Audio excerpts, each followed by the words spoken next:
Bismillahirrahmanirrahim. Assalamualaikum warahmatullahi wabarakatuh. Alhamdulillahirabbil alamin wal aqibatu lil muttaqin wala udwana illa 'alal zalimin. Asyhadu an la ilaha illallah wahdahu la syarikalah wa asyhadu anna Muhammadan abduhu wa rasuluh. Allahumma salli wa sallim ala nabiyyina Muhammadin wa ala alihi wa ashabihi wa man tabi'ahum bi ihsanin ila yaumiddin. Amma ba'd. Jamaah Islamic Center Wahda Islamiyah yang sama dirahmati Allah Subhanahu wa taala. Kembali kita memuji dan bersyukur kepada Allah di malam yang ke-17. Kita bisa diberikan kekuatan, kesehatan, taufik serta hidayahnya, sehingga di malam hari ini Allah Subhanahu wa taala masih menakdirkan kita untuk menjadi orang-orang yang istiqomah untuk terus beribadah di bulan Ramadan, di bulan yang penuh berkah, bulan yang begitu banyak keutamaan di dalamnya. Jemaah sekalian yang sama dirahmati Allah Subhanahu wa taala, sebagaimana kita ketahui bersama bahwa bulan Ramadan merupakan bulan untuk meningkatkan kualitas diri, yaitu menjadi orang-orang yang bertakwa. Namun ternyata dalam Al-Quran tidak hanya dikhususkan untuk memperbaiki diri sendiri, tapi lebih dari itu, ya Allah Subhanahu wa taala juga memerintahkan kita di bulan Ramadan untuk meningkatkan kualitas keluarga kita. Dalam rangkaian ayat terkait dengan bulan Ramadan yang kita mulai dari surat Al-Baqarah ayat 183 dan diakhiri di ayat 187, Allah menutup ayat tentang Ramadan terkait dengan keluarga. Ya, uhilla lakum lailatus siyamir rafatsu ila nisaikum hunna libasul lakum wa antum libasul lahum. Ya. Jadi ayat ini jemaah sekalian memberikan gambaran kepada kita bahwa di dalam bulan Ramadan ada hak untuk keluarga. Dan salah satu hak yang harus kita penuhi dalam ayat ini adalah ar-rafath. Menurut Ibnu Katsir dalam tafsirnya ar-rafath itu adalah al-jima'. Iya. Jadi berpuasanya kita di bulan Ramadan tidak menghalangi kita untuk melaksanakan kewajiban kita dengan suami istri, dengan pasangan kita. Ya. Jangan sampai ada yang beranggapan bahwa Ramadan saya fokus saja di tilawah, saya fokus di ibadah, saya tinggalkan istri. Ayat ini menegaskan bahwa dalam bulan Ramadan, ya Allah mengatakan uhilla lakum lailatus siyamir rafatsu ila nisaikum. Dihalalkan bagi kalian di bulan Ramadan di malam hari untuk ar-rafath, berjima. Ya. Makanya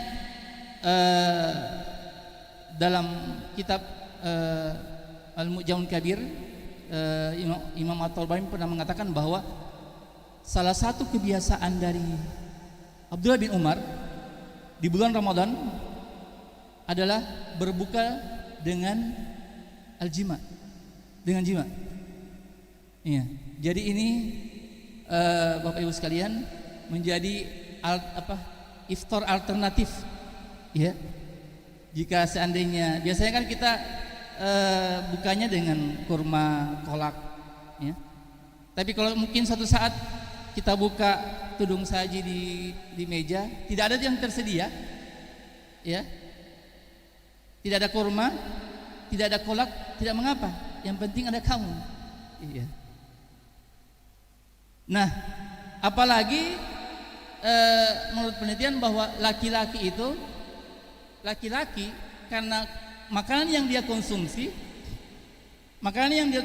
itu menyebabkan setiap 3 hari itu kantung spermanya penuh. Mohon maaf ini para jomblo. Iya.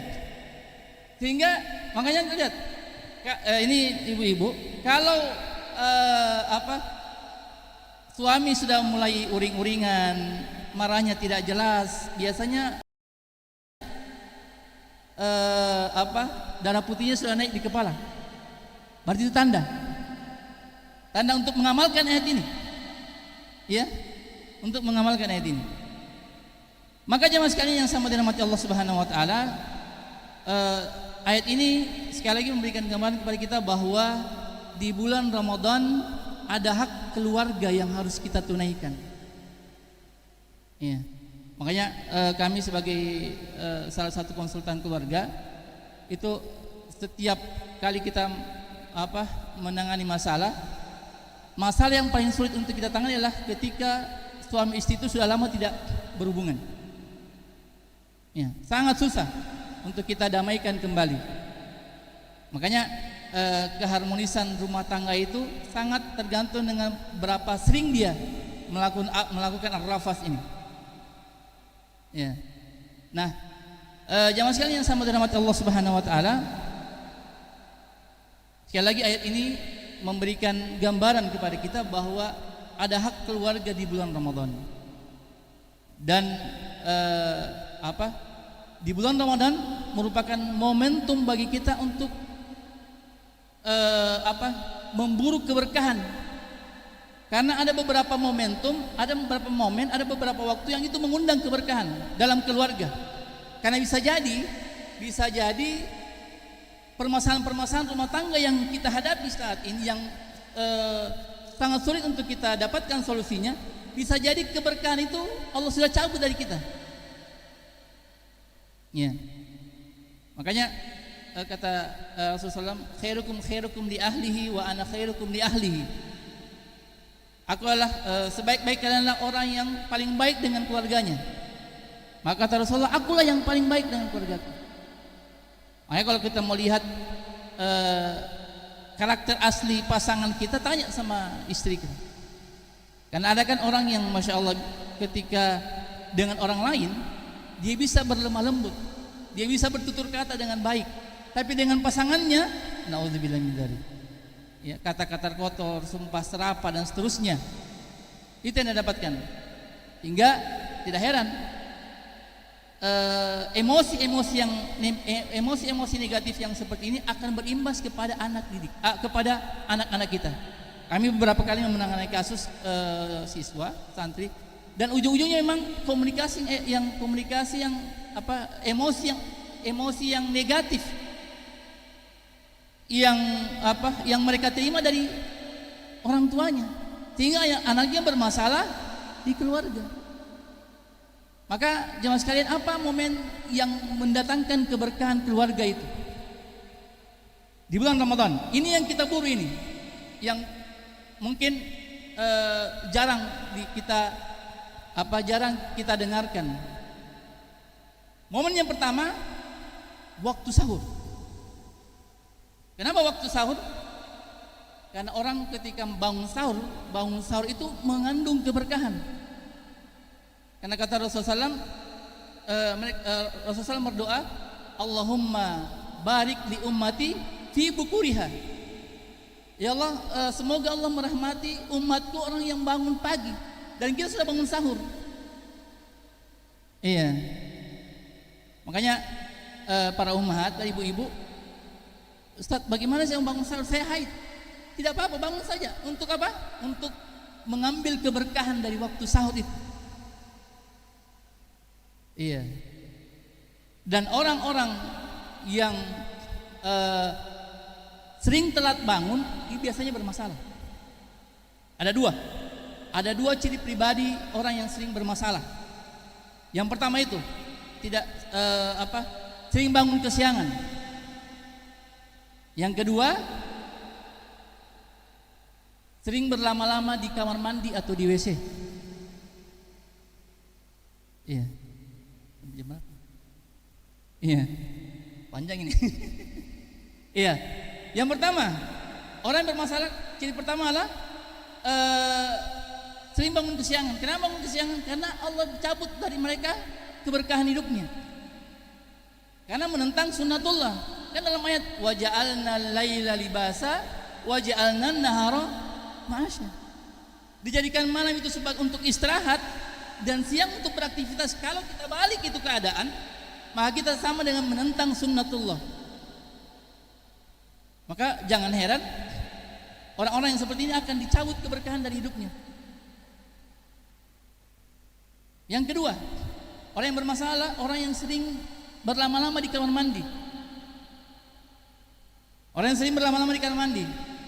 Di kamar mandi itu kan markasnya setan, markasnya jin. Sekedar kita masuk di kamar mandi, sekedar buang hajat, habis buang hajat selesai, keluar, tidak usah berlama-lama. Kan ada, Ustadz saya mau mencari inspirasi di WC, di kamar mandi. Itu markasnya setan itu.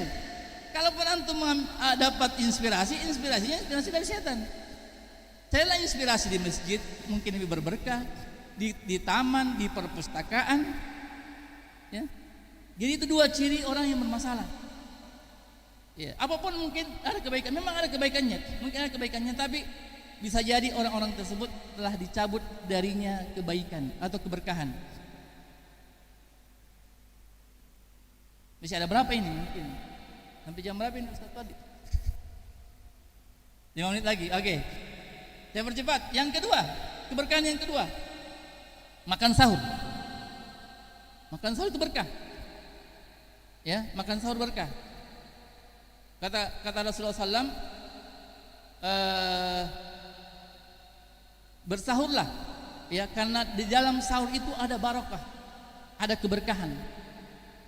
Makanya sekalian ibu-ibu, ya, walaupun berhalangan tidak apa-apa, temani suami untuk sahur, ya, karena dalam sahur itu ada keberkahan.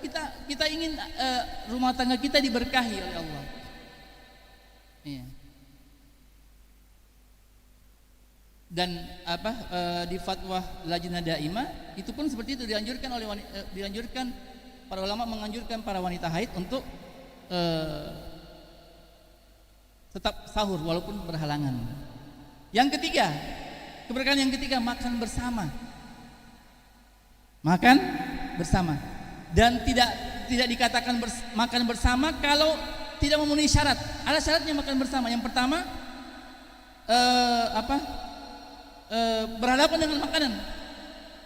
Karena ada orang yang makan bersama tapi ada yang satu di kamar, satu di depan TV, satu di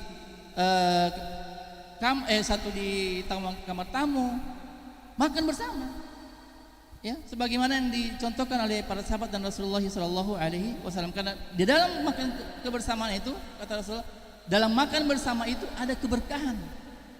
Jadi lagi keberkahan yang kita yang kita buru ini di dalam bulan Ramadan. Ya, mungkin di lain waktu, di waktu-waktu yang di luar bulan Ramadan kita tidak bisa makan bersama, maka momentumnya di bulan Ramadan kita sahur bersama, makan bersama. Yang kedua, ciri yang kedua makan bersama, saling mencicipi. Ya, saling mencicipi antar pasangan suami istri. Yang ketiga, saya percepat saja, yang ketiga, tidak ada perantara, tidak ada buku, no gadget,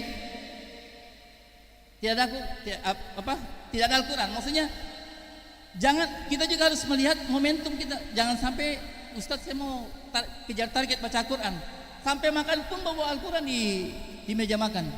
Rasulullah dan para sahabatnya tidak begitu amat, makannya makan, tidak pakai bawa Al-Quran. Ya, jadi begitupun dengan gadget. Gadget kita makan bersama, tapi gadget selalu aja tidak ada komunikasi. Jadi tanpa perantara dan ada komunikasi antara pasangan. Karena pembahasan yang tidak penting itu menjadi penting kalau kita bicara dengan komunikasi dengan pasangan kita. Maka jamaah sekalian yang sama dirahmati Allah Subhanahu wa taala, momentum kita Ramadan tahun ini menjadi momentum bagi kita untuk memperbaiki keluarga kita, untuk mencari keberkahan keluarga kita, sehingga insya Allah ketika kita mendapatkan keluarga, apapun masalah yang kita hadapi, apapun masalah yang menimpa keluarga kita, insya Allah Allah Subhanahu wa taala akan memberikan jalan keluarnya. Ya, demikian, subhanakallahumma bihamdika, asyhadu an la ilaha illa anta, astaghfiruka wa atubu ilaik. Assalamualaikum warahmatullahi wabarakatuh.